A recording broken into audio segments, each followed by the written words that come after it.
এই দেশে আওয়ামী লীগ আর কোনোদিন রাজনীতি করতে পারবে না। তারা ফেসবুক রাজনীতিতে বিশ্বাসী এবং তাদের ওই হিম্মত নাই, ওই ক্ষমতা নাই, ওই জনশক্তি নাই যে তারা এখানে এসে প্রোগ্রাম করবে। আর সবাইকে শহীদ নূর হোসেনের প্রতি শ্রদ্ধা রেখে বলতেছি, এই দেশের যে গণতন্ত্র পুনর্জীবিত হয়েছে, যে দেশের পুনরায় আগস্টের যে আপনারা হত্যাকাণ্ড চালিয়েছিল, শেখ মুজিবকে যেভাবে হত্যা করা হয়েছিল, তাদেরকে হত্যার মাধ্যমে আমরা জানি এই দেশের গণতন্ত্র পুনর্জীবিত হয়েছিল।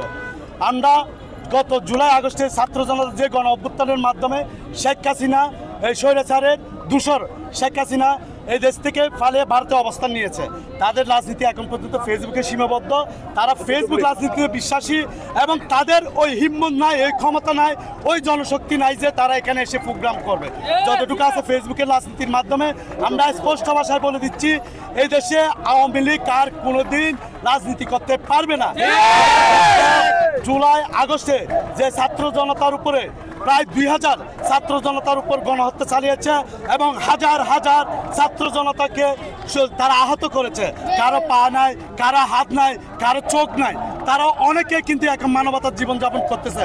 অতএব আওয়ামী লীগের এই দেশে রাজনীতি করতে হলে তাদের আগে মানবাধিকার লঙ্ঘন করছে তার বিচার হতে হবে, গণহত্যার বিচার হতে হবে এবং গণতন্ত্র হত্যার বিচার হতে হবে। তারপরে দেশের মানুষ সিদ্ধান্ত নেবে আওয়ামী লীগ রাজনীতি করবে কি করবে না। তারা কিছু এখানে মানুষকে বিভ্রান্ত করার চেষ্টা করতেছে। তারা এখন ওই মেরুদণ্ড নাই যে দেশে এসে 0 পয়েন্টে এসে প্রোগ্রাম করার মতো। আমরা খোঁজখবর নিচ্ছি, যারা ফেসবুকে গুজব ছড়াচ্ছে আওয়ামী লীগের হয়ে, সেই আওয়ামী লীগের গুজববাজদেরও আমরা খোঁজ করছি। তাদের যদি আমরা পাই, তাদেরকে আমরা আইন শৃঙ্খলার নিকট সুবদ্ধ করব। আমরা আবারও স্পষ্ট বলে দিচ্ছি, এই তরুণ সমাজ এবং ছাত্র সমাজ, আপাময় ছাত্র জনতা এই দেশে আওয়ামী লীগকে আর রাজনীতি করতে দিবে না। তাদের রাজনীতি করার অধিকার নাই। তাদের যদি রাজনীতি করতে হয় তাহলে এই দেশে তাদের আগে বিচার হতে হবে গণহত্যার বিচারের মাধ্যমে, যেটা আদালত সিদ্ধান্ত দেয়। আমরা আইনের প্রতি শ্রদ্ধাশীল।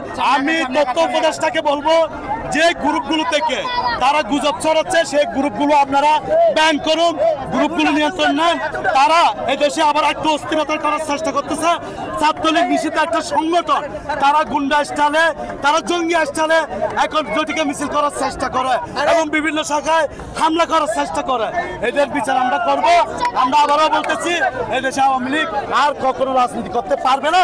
আমাদের শেষ রক্তবিন্দু থাকা অবস্থা।